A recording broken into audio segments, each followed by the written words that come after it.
Bonjour à tout le monde, je suis Margherita, vous l'avez déjà compris. Normalement, quand je parle en italien, je suis très rapide dans mon langage.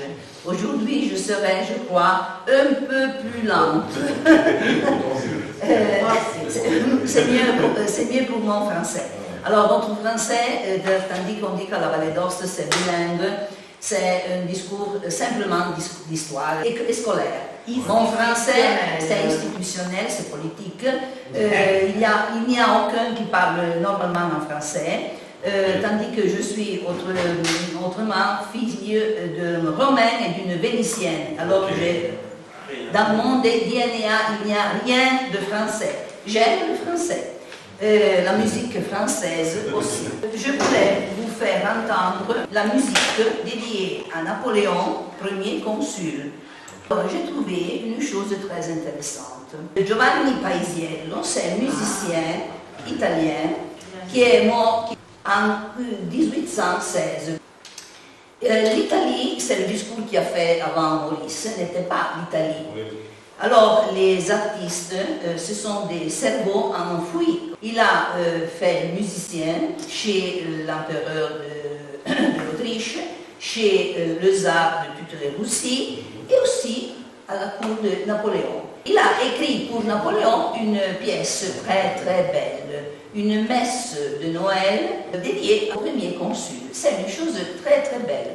Alors, la destinée de ce compositeur est très étrange. Quand Napoléon est tombé, lui aussi a dû chercher autre vie. Sa vie en Italie, tout le monde l'avait oublié.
Vous la connaissez cela? Et le nom Paisiello, vous le connaissez? Oui, bien. C'est son anniversaire. Aujourd'hui, la musique, ça marche et nous continuons. Alors, cela, c'est le panorama que les Français, quand on arrivait à Bar, ont trouvé. Alors, ce sont des étampes de la moitié du 800. Ils ne sont pas très très réels comme dans la mémoire, ce sont dessinés. On voit tous les ponts, à Bar, il n'y a pas simplement un pont. La route romaine, pour variquer les contreforts de la montagne, ont déjà des ponts faits. Madame, dans sa maison, a la partie supérieure d'un pont. Ok. Ah oui. Entre la cuisine entre la salle à manger et quand il était en train de restaurer la maison, on a battu des pièces, des murs et hop, sont sortis les ponts romains. Tandis que si vous voyez la route en sortant du bourg vers Aosta, au contraire de ce que vous avez fait hier, sur le long de la route, vous voyez un pont, il reste simplement l'arcade supérieure.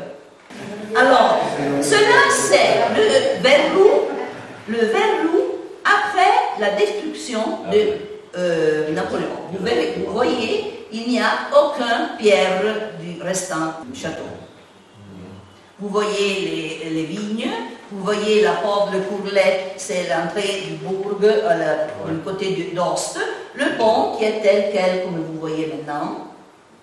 Tout le le reste est tel quel, mais le verrou s'est dépouillé. Spoglio. Vous voyez passage de l'artillerie française sous le fort de Bar. Et ce sont l'explosion dans l'imagination d'un artiste qui a participé à la campagne d'Italie et en retournant à la maison, il a fait ses dessins. Voilà, là c'est très très naïf mais très sympa.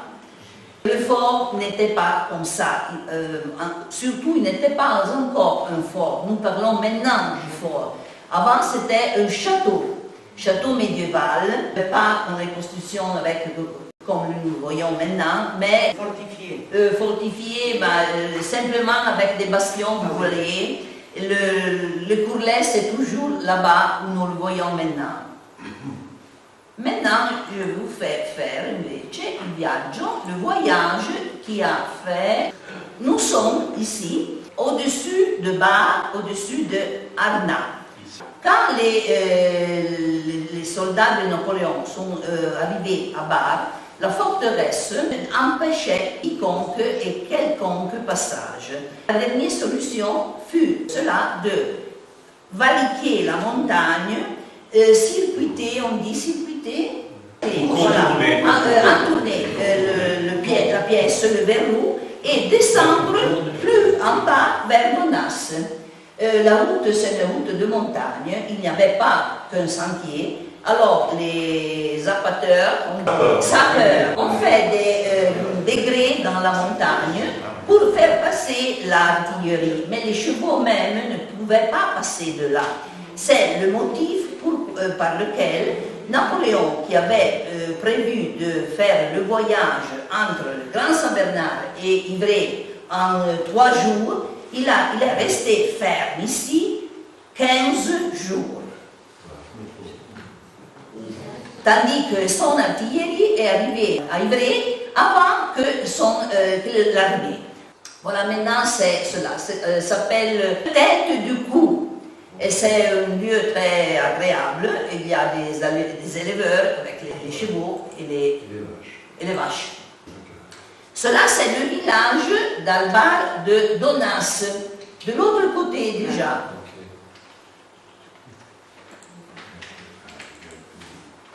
Voilà la plaine, vous la voyez.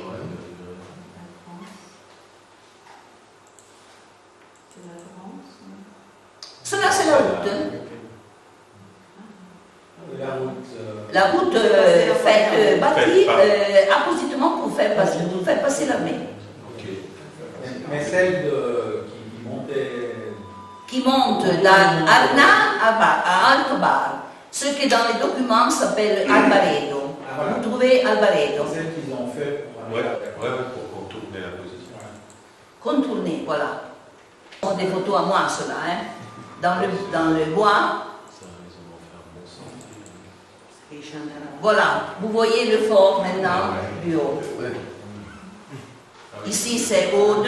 C'est vachement dur. Un autre pays. Ici c'est Albaredo, Albar de Donas. Voilà, vous voyez le fort maintenant. Après la restauration déjà, hein, cela. L'œuvre Ferdinand, l'œuvre Charles Albert, l'œuvre de la Gueule, tout ce que vous avez entendu avant de Maurice. Gravé dans le rocher, vous voyez. Toujours le fort. Et ici, on voit parfaitement la position inexpugnable.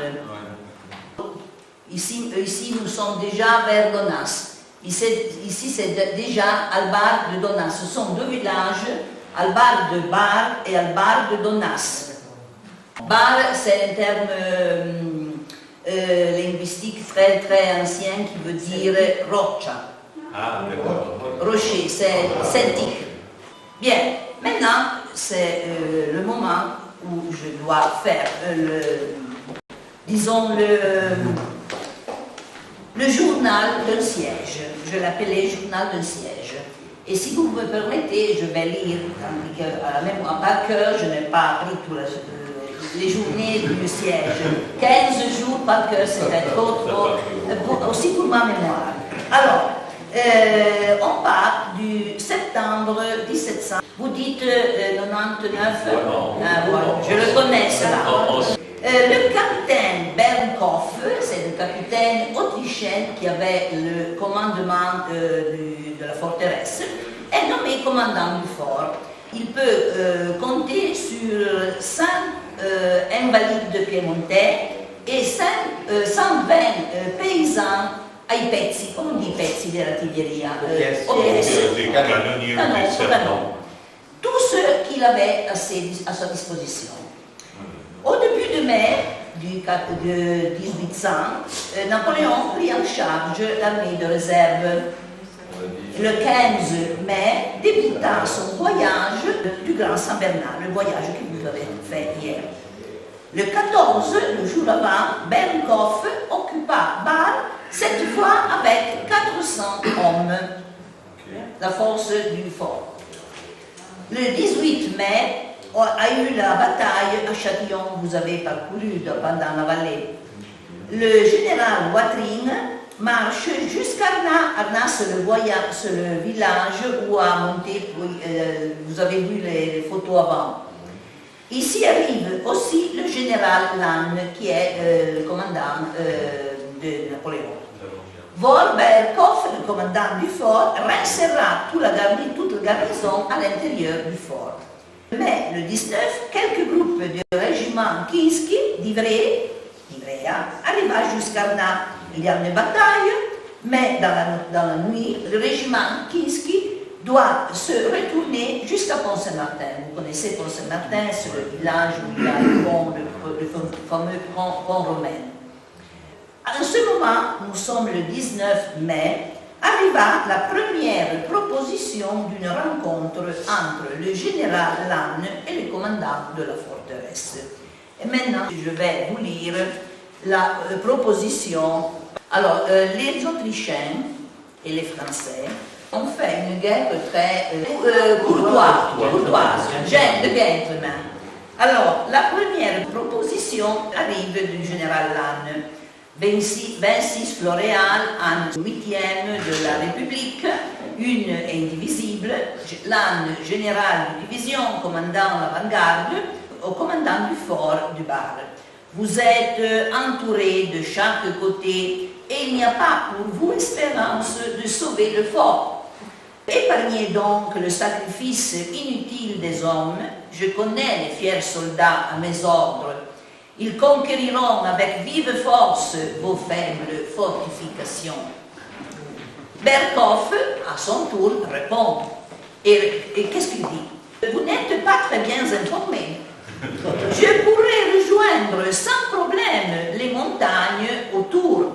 Peut-être la vallée des Champs-Pourchés, peut-être la vallée des Hauteurs d'Arbar, qui ne sont pas occupés par vos soldats. Les soldats français, c'était dans la basse vallée.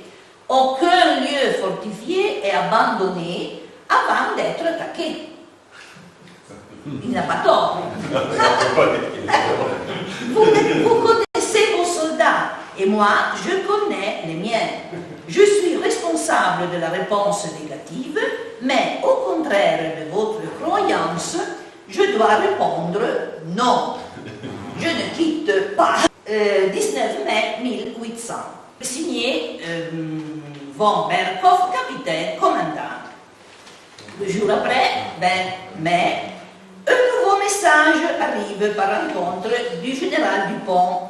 Liberté, égalité, pas fraternité. Non, fraternité, non, en ce moment, il n'y avait pas.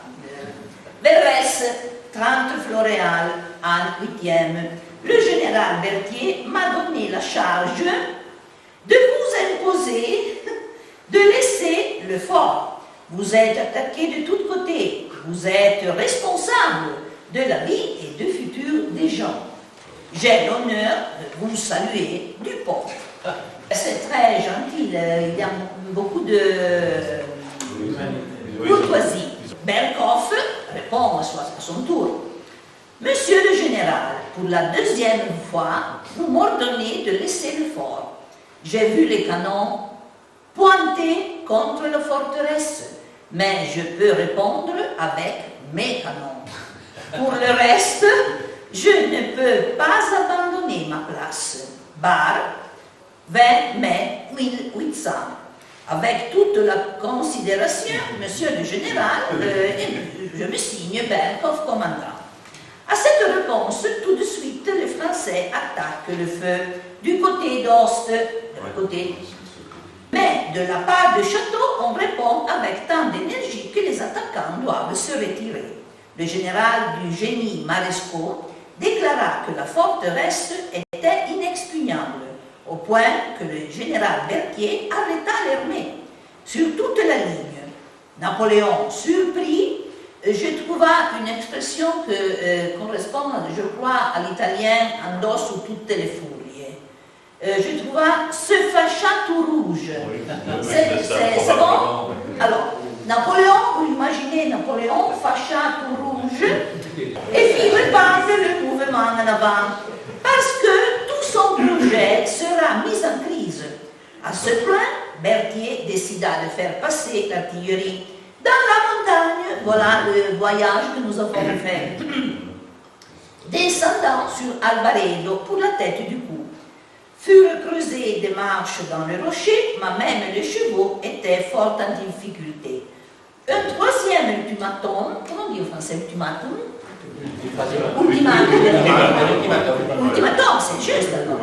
De Dupont pour Berkoff jette une significative menace, mais tous les officiers du château furent d'accord. Berkoff envoya une longue réponse dans laquelle il souligne la fierté de ses soldats et leur firme décision à résister sans doute au cœur. Nous avons ici une sorte de gare d'échecs. Quelqu'un mouve son cheval et l'autre répond avec la dame. Il n'est pas les dames, mais c'est la même chose. Mais c'est plus du poker, parce qu'il y a du bluff. Oui, c'est cela.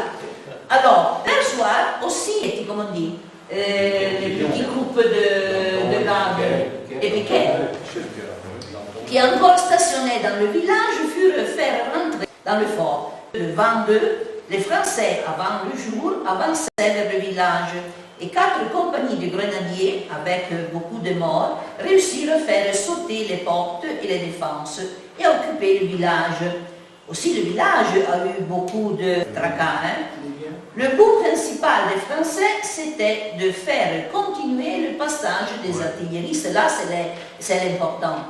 Le premier consul arriva le 23 et après avoir entendu la décision de Marescot de ne pas attaquer la forteresse, au contraire, ordonna l'assaut. Le 26, avant l'aube, on entendit les tambours qui sonnaient l'assaut. Dans la forteresse, on alluma toutes les lumières et chacun prit sa place. 2 colonnes partirent à l'assaut, l'une de la place de l'église, vous l'avez vu l'église, l'une de la place de l'église, vers la porte principale, l'autre donna de la porte de Gorge. Dès le mont d'Albar, d'où les soldats étaient déjà arrivés, la forteresse et les courtils intérieurs furent battus avec boules de feu. Une partie de la garnison lança grenades à la main, avec coupe de mitraille. En effet, en ce premier assaut fut repoussé. À l'intérieur, on entendait un grand silence. Seulement la voix du capitaine Berkoff se levait haute. Les généraux français Loison et Dufour furent blessés. 270 grenadiers français y restèrent mourus dans l'assaut. Beaucoup d'autres furent blessés. Toute la garnison reçut double ration de vivres, et vin et eau de vie. Pendant la journée, l'ennemi frappa la forteresse avec le feu de nombreux canons, mais l'artillerie du fort fit taire l'artillerie des ennemis. Les Français décidèrent ce que semblait impossible, faire passer pendant la nuit toute l'artillerie avec les chars de munitions et à travers le pays de Bar, aussi si la route était sous le feu de la garnison du fort. Pour cela, la route fut recouverte de fumier et matelas et les roues des chariots revêtus avec de la paille. 50 hommes pour chaque chariot. Au tomber de la nuit, on commença la douteuse expédition. Le capitaine Berkoff, pendant toute la nuit, fait tomber des grenades lumineuses sur le village. Et tout de suite, le truc fut découvert. Plusieurs chairs chargées d'explosifs, en s'allumant, provoquèrent beaucoup de tracas dans le village. La garnison, en utilisant des pierres, du bois et sable, tout de suite répara les dommages provoqués de l'artillerie. La nuit du 26 mai, les Français ouvrirent le feu violent d'une nouvelle batterie de 2 canons. Le 27, après l'aube, toutes les batteries firent le feu continuel. Un coup d'une boule de canon renversa un mur de l'enceinte, dont aucune pierre blessèrent aux jambes et à la tête le commandant Berkoff, qui ne cessa pas d'être présent sur la scène. Le bombardement continua jusqu'au 1er juin. Les murs furent abattus sans pouvoir être réparés. Les jours avant, on avait noté des colonnes d'infanterie et chevalerie en marche sur le sentier d'Albar vers l'est, et les informateurs avaient confirmé l'arrivée à Ivry de l'armée déjà du 26 mai. Alors le fort résistait encore, tandis que les hommes étaient déjà arrivés à Ivry. Après 15 jours de siège, quand désormais c'était clair que l'intervention autrichienne n'aurait été plus possible, c'était évident que notre assaut aurait été définitif. Pour les Français, le siège avait déjà provoqué la mort de 150 soldats. Les vivres et les munitions étaient en train de terminer. L'eau pour boire s'était seulement assurée par la pluie. Continuer dans la défense du château aurait été inutile et très périlleux pour la sûreté des hommes de la garnison. Les officiers réunis décidèrent d'autoriser le commandant Berkoff à accepter la capitulation avec honneur. Le capitaine accepta de laisser la forteresse à l'ennemi seulement si l'ennemi même aurait reconnu l'honneur des armes. À 7 heures du soir, le 1er juin, fut battue la chamade, c'est juste, hein? Le roulement des tambours qui annonce la reddition, et fut envoyé le capitaine Mitzerling avec la requête de reddition. Au village où il fut tenu comme otage, tandis que le commandant lisait les conditions de reddition aux officiers avant de les signer. Le soir, entrèrent dans la forteresse beaucoup d'officiers français, s'unirent aux Autrichiens et tostèrent avec eux à la brave garnison. Eux-mêmes, c'est une histoire très sympa, hein? Eux-mêmes racontèrent que si la reddition n'était pas concordée dans la nuit, le 10, 6 bataillons aux ordres de Berthier auraient porté l'assaut final.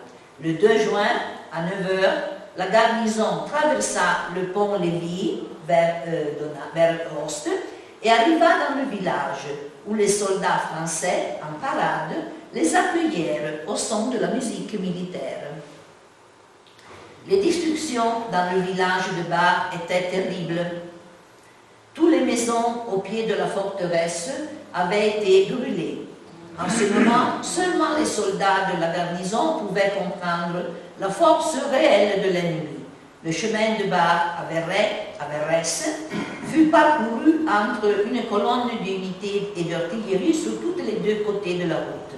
À Verrès, les soldats consignèrent les armes, tandis qu'aux officiers fut permis de conserver son sabre. Le général Chabran fit un discours à l'honneur de la garnison de Bar. Les armées alliées de l'an 1799 à la Suisse n'auraient pu conquérir tant de places d'armes en Italie pendant la première campagne d'Italie si elles étaient défendues par les soldats de Bar, avec le même courage. Le bilan de ces 15 jours de siège pour la forteresse et ses soldats fut 13 morts, 61 blessés entre sous-officiers et soldats.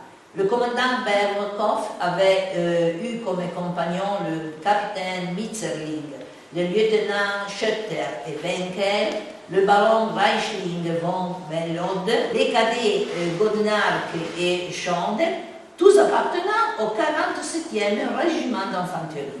Seulement 6 grenadiers français étaient l'escorte qui conduit en prisonnier à travers le col du Saint-Bernard la garnison. Le capitaine Berkoff fit à ses soldats un discours très touchant.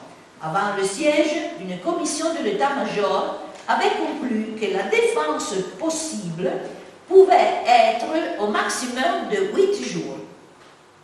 L'an avant, la forteresse, occupée par aucune centaine de Français, avait été conquise par des vilains armés de piques.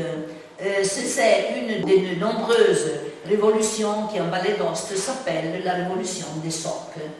On compte en Vallée d'Aoste au moins 3 révolutions au régiment de Socs. Ce sont des vilains très liés au régime, au ancien régime, qui ne voulaient pas écouter les ordres de Napoléon.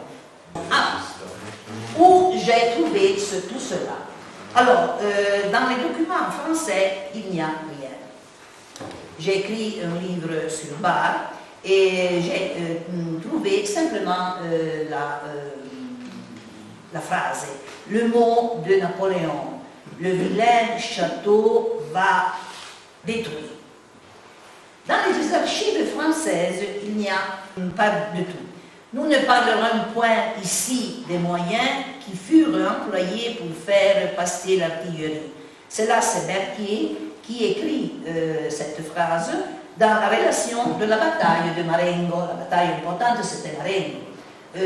C'était un accident sur la route de Marengo. Cette relation fut publiée à Paris en 1806 et il y a un autre très important témoignage d'Henri Stendhal. Nous sommes ici dans salle Stendhal. Pourquoi cela?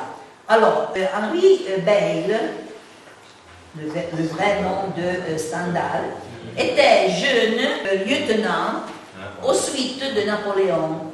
Et maintenant, je vais vous lire ce que j'ai écrit ici. Alors, il a fait aussi un dessin du siège, avec les postations des Autrichiens et les postations des Français. Cela, c'est le dessin de Stendhal. Alors, la canonnade de Bar faisait un tapage effrayant. C'était le sublime, un peu trop voisin, pourtant du danger.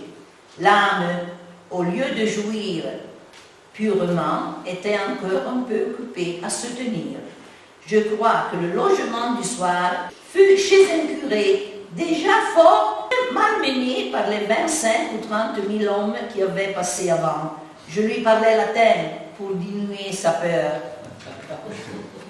Le curé, reconnaissant, m'apprit que donna voulait dire femme, cattiva, mauvaise. Ce fut là le commencement de mon italien.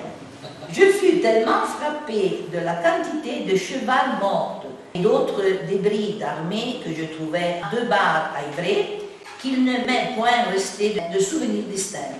C'était pour la première fois que je trouvais cette sensation si renouvelée de lui, me trouver entre les colonnes d'une armée de Napoléon. Le raconte, cela c'est écrit par Henri Beyle dans son livre La vie d'Henri Brulard. Je ne sais pas si vous la connaissez. Il raconte toute son expérience pendant le siège de Bar. Alors, tout ce que j'ai dit avant, je l'ai trouvé dans les archives autrichiennes. Au mieux, ce ne c'est pas moi qui l'ai trouvé, mais un général degli Alpini, noi diciamo in italiano, les chasseurs d'alpins, qui voit en Napoléon le maximum de la stratégie, de l'art militaire. Il a fait beaucoup de recherches, il connaît très bien l'allemand, il a traduit de l'allemand en italien, et moi j'ai traduit de l'italien en français. C'est là. Alors, Dans les archives autrichiennes, il y a la biographie complète de Bernkopf. Bernkopf, c'est un personnage qui, après l'épisode de Bar, est devenu un personnage très important chez les impératrices. Empereur, la femme de l'empereur, l'impératrice, banal, c'est très normal. Marie-Thérèse, qui la décora de médailles, de quelques honorificences très importantes. Pas assez bien ont terminé leur vie les personnages qui étaient à la suite de Napoléon. Berthier, suicidé.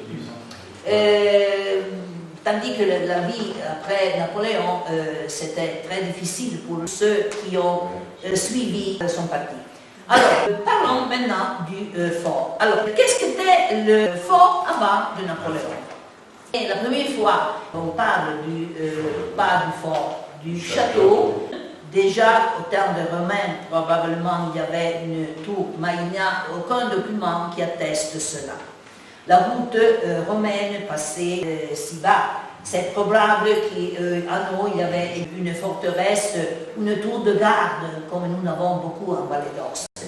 La première documentation, nous l'avons au VIe siècle, où on parle de clausure augustane, bâties par Teodorico, le roi de Longobards. Après, en 894, on parle de voyage fait d'un épiscopus, évêque, qui passe par Annibalis viam, quam bardum dicunt. Vous connaissez que dans l'histoire, on raconte que Annibale, pour combattre les Romains, il est passé par là avec les éléphants. Alors, cette histoire un peu légendaire est restée avec le toponyme Via Annibalis, Père Annibalis Viam, à travers la route de Annibale. Quam bardum dicunt. Après, en 1034, il y a une autre citation et on parle de per precisa saxa inexpugnabilis oppidi bardi. Je dois traduire en français. Alors, à travers les rochers imposants de l'inexpugnable citadelle de Bar. Nous venons en 1005. On rencontre une ancienne image où la forteresse se présente avec une double enceinte, un donjon carré central et des murs qui arrivent jusqu'au bourg avec deux ponts-levis, l'un vers Donas et l'autre vers Aoste. De cette époque, c'est la phrase il castel di Bardo dove il passo è più forte, le château de Bardo où le passage est très pénible. En 1661, Carl Emmanuel III de Savoie lève toute l'artillerie des châteaux de Montjovet et de Verrès pour renforcer Bar. C'est la confirmation. Avant, vous avez entendu qu'on disait qu'il y a autre Bar, il n'y a pas de signification de faire des fortifications. En 1704, pendant la guerre de succession espagnole, à Bar, Victor Amédée Savoie organisa sa résistance contre les Français. C'est toujours contre les Français. Après un siège de 7 jours, nous venons à la conclusion. Alors, le bourg a résisté 7 jours, la forteresse 15 jours. À qui appartenait le château de Bar? La question, c'est intéressante.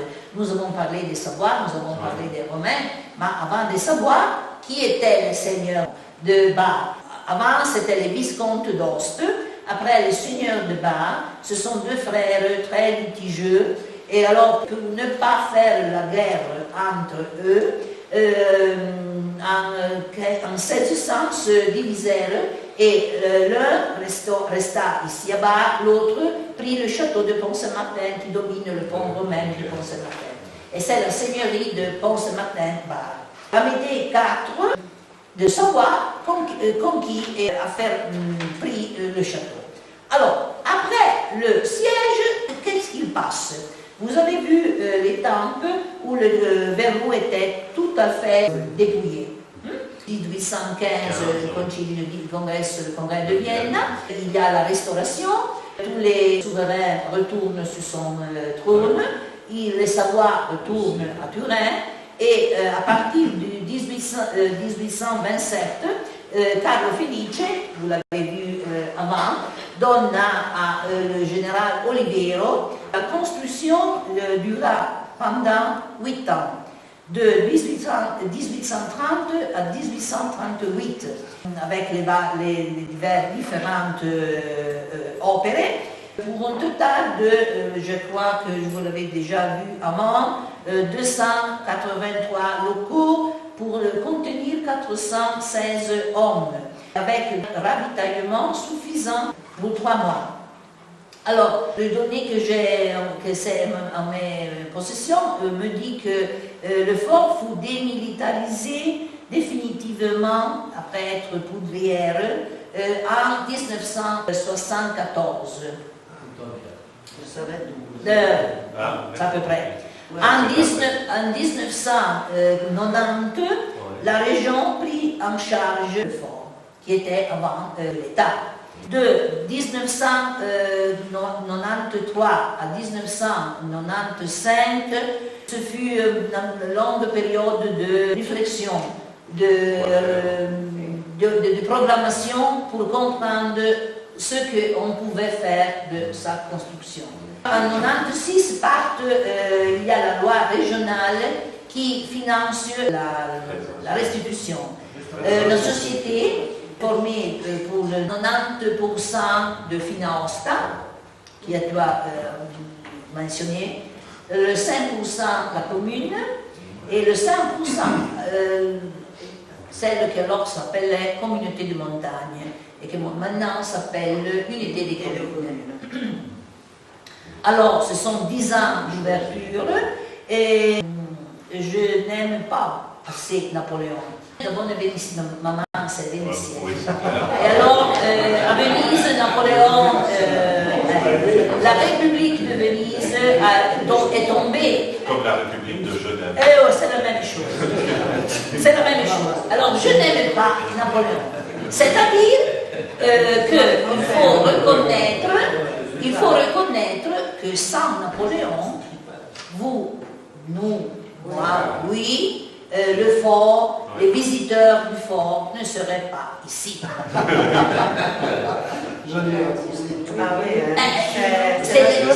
Si lui n'avait pas obligé à le détruire, nous avons encore un vieux château, un château. Alors, je dois l'avoir terminé avec un peu de force pour mon français.